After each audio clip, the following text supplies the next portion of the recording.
नमस्कार, मैं हूं नीलू। तो देखिए, लगातार मिडिल ईस्ट में हालात रोज ब रोज बदल रहे हैं और इस बीच अब एक बड़ी खबर आई है कि अमेरिका अब जितने उनके सैनिक या अधिकारी मिडिल ईस्ट में इस वक्त अलग अलग जगहों पर अलग अलग देशों में तैनात हैं, उनको धीरे धीरे कर बुला रहा है। आखिर इसके पीछे अमेरिका की मंशा क्या है? क्या अब अमेरिका कुछ बड़ा सोच रहा है या फिर आने वाले दिनों में कुछ स्थिति यहां पर बदलेगी? बातचीत करने के लिए मयंक मेरे साथ है। मयंक, अमेरिका ने एक बड़ी बात कह दी है। मिडिल ईस्ट में अलग अलग देशों में जो उनके राजनयिक हैं या जो वहां पर फोर्सेस तैनात हैं, उनको बुलाने की बात हो रही है। आखिर ऐसी क्या दिक्कत आन पड़ी या ऐसी क्या वजह आपको लग रही है जिसके बाद अमेरिका ने इतना बड़ा स्टेप लिया है? देखिए, इसका सीधा सीधा मतलब है कि अब मिडिल ईस्ट में एक बड़ी जंग बिल्कुल दरवाजे पे खड़ी हुई है। देखिए, 5 बड़े डेवलपमेंट हुए हैं पिछले 2 दिनों के अंदर, 48 घंटे के अंदर, जो ये इशारा कर रहे हैं कि अब जंग कभी भी छिड़ सकती है या एक बड़ा एयर स्ट्राइक हो सकती है। देखिए, सबसे पहली बात तो ये कि अमेरिका की तरफ से आदेश दिए गए हैं कि कुवैत में और बहरीन में, इन 2 जगह पे जो यहाँ की एम्बेसीज है, यहाँ पे जितना एक्स्ट्रा स्टाफ है उनको हटा लिया गया है, उनको वापस बुलाया जा रहा है। जो सोल्जर्स हैं वहाँ पे, उनको अतिरिक्त एडिशनल सोल्जर्स हैं जिनकी ज़रूरत नहीं है, उनको इस इलाके से वापस बुलाया जा रहा है। अब सवाल ये है कि ऐसा क्यों कहा जा रहा है, ऐसा क्यों कर रहा है अमेरिका? ट्रंप की तरफ से बयान आया है कि आने वाले कुछ दिनों में ये पूरा इलाका बहुत ज़्यादा डेंजरस हो सकता है। अब आपको समझना पड़ेगा ट्रंप कहना क्या चाह रहे हैं। ट्रंप ये कह रहे हैं कि ये इलाका आसपास का जो है उनके सोल्जर्स के लिए और उनके जो अधिकारी हैं इनके लिए डेंजरस हो सकता है। अब देखिए, ट्रंप की तरफ से ये बयान क्यों आया? जो ईरान के डिफेंस मिनिस्टर हैं अजीज नाजिरजादे, इन्होंने एक बयान दिया है कि all US bases are within our reach and we will boldly target them in host countries. अगर हमारे पे हमला किया गया, ये ईरान के डिफेंस मिनिस्टर कह रहे हैं, अगर ईरान पे किसी भी तरह का हमला होता है तो अमेरिका के आसपास के बेसिस को सीधा निशाना बनाया जाएगा। ये इनकी तरफ से बयान आया है। दूसरा, ईरान के जो प्रेसिडेंट हैं मसूद पेजेश्कियान जो हैं, इनकी तरफ से एक बड़ी बात कही गई है।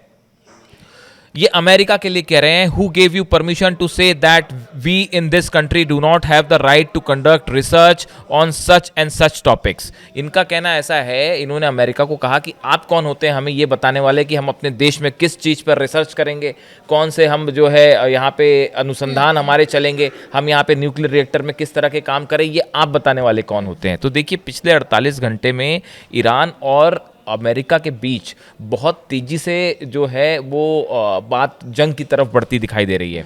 ट्रंप का एक और बयान आया है। ट्रंप ने कहा है, I am very less confident of a deal.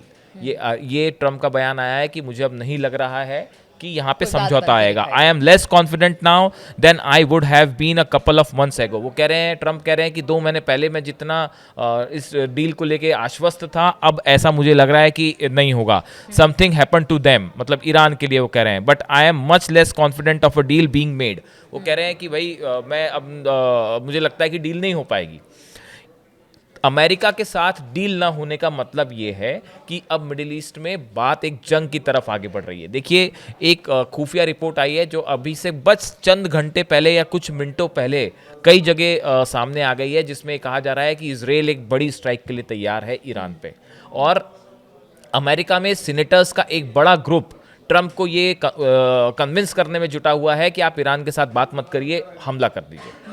इन सब के चलते ये जो डेवलपमेंट नए हुए हैं कि इजराइल की तरफ से खबरें आ रही हैं, इस तरह से खुफिया रिपोर्ट्स आ रही हैं कि कभी भी हमला कर सकता है, या ट्रंप की तरफ से बयान कि अब डील नहीं हो पाएगी, अपने वहां से अधिकारियों को वापस बुलाना, हाँ। ये इंडिकेशंस हैं एक बड़ी बड़ी जंग की तरफ। ठीक है, बड़ी जंग की तरफ इशारा तो है, लेकिन क्या इस वक्त दुनिया एक और जंग के लिए तैयार दिखाई दे रही है? क्योंकि देखिए, ट्रंप भी चाहते थे शांति, लेकिन जब अब तो ट्रंप भी, पहले तो ईरान ही कह रहा था कि नहीं, उन्हें विश्वास नहीं है कि इस तरह की परमाणु समझौते को लेकर कोई एक नतीजे पर पहुंचा जा सकता है, लेकिन अब अमेरिका यानी कि ट्रंप भी ये बात कह रहे हैं। लेकिन क्या ऐसे समय में एक और युद्ध के लिए या एक और ऐसी स्थिति के लिए जहां पर दुनिया बिल्कुल कह रहे कि उथल पुथल वहां पर मच जाए, इसके लिए तैयार है क्या?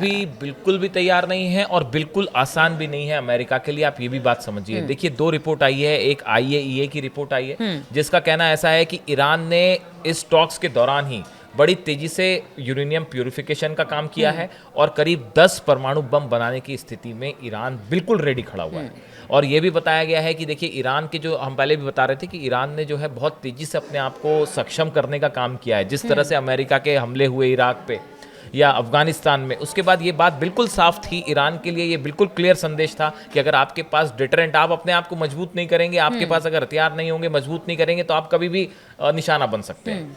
इसी थ्योरी पे ईरान ने काम किया है। और देखिए आईएए की रिपोर्ट ये कह रही है कि इनके कुछ ऐसे खुफिया तहखाने हैं जिनके अंदर जो है जमीन के काफी नीचे। लेकिन ऐसे में बैंक ये भी तो है कि जब आप किसी तरह की कोई बात नहीं बन रही है और ईरान अगर आने वाले समय में परमाणु परीक्षण कर भी लेता है तो क्या हो जाएगा? उसके बाद उसके बाद जो अभी जब इस तरह की स्थिति है तो उसके बाद क्या होगा? देखिए एक्सपर्ट्स जो बताते हैं, अगर ईरान ने न्यूक्लियर टेस्ट कर लिया तो उसके बाद ईरान पे हमला असंभव हो जाएगा, इम्पॉसिबल हो जाएगा। आप उसके बाद फिर इसी रिस्क पे हमला करिए कि फिर इजराइल का क्या होगा, आप सोच लीजिए। देखिए इजराइल, ईरान की तरफ से अभी एक बात कही गई कि भाई जो है वो इजराइल के जितने न्यूक्लियर इंस्टॉलेशंस हैं उन सब की खुफिया जानकारियां हमारे पास है, और अगर इजराइल की तरफ से हमला हुआ है तो हम सीधा टारगेट करेंगे इजराइल के न्यूक्लियर ठिकानों पर। जो धमकी इजराइल की तरफ से आ रही है, जो धमकी अमेरिका की तरफ से आ रही है, तो अब ईरान ने भी वही धमकी दी है कि भाई अगर आप हमारे न्यूक्लियर इंस्टॉलेशंस को टारगेट कर सकते हैं तो हम भी कर सकते हैं। बात नंबर 1। बात नंबर 2, देखिए ये जो एटॉमिक एनर्जी ऑर्गेनाइजेशन है ईरान की, इनके मोहम्मद इस्लामी जो इनके चीफ हैं, इनका एक बयान आया है कि रशिया ने ईरान के साथ मिलकर 8 न्यूक्लियर पावर प्लांट बनाने के प्लान पे काम शुरू कर दिया है, और ये सब के सब बुशहर जो है वहां पे ये परमाणु प्लांट बनाए जाएंगे। तो देखिए रूस भी बहुत मजबूती के, जो आपका सवाल था कि क्या जंग आसान है, रूस खुल के ईरान के साथ खड़ा हुआ है। अमेरिका उसके परमाणु कार्यक्रम पर रोक लगाना चाह रहा है और रशिया कह रहा है कि हम 8 जो है न्यूक्लियर प्लांट आपके साथ बनाना चाहते हैं। बिल्कुल, तो आंखें देखिए दोनों तरफ से दिखाई जा रही है और तैयारी भी मिडिल ईस्ट में इस वक्त बड़ी दिखाई दे रही है, क्योंकि जो अमेरिका की तरफ से संकेत मिल रहे हैं उससे तो यही लगता है।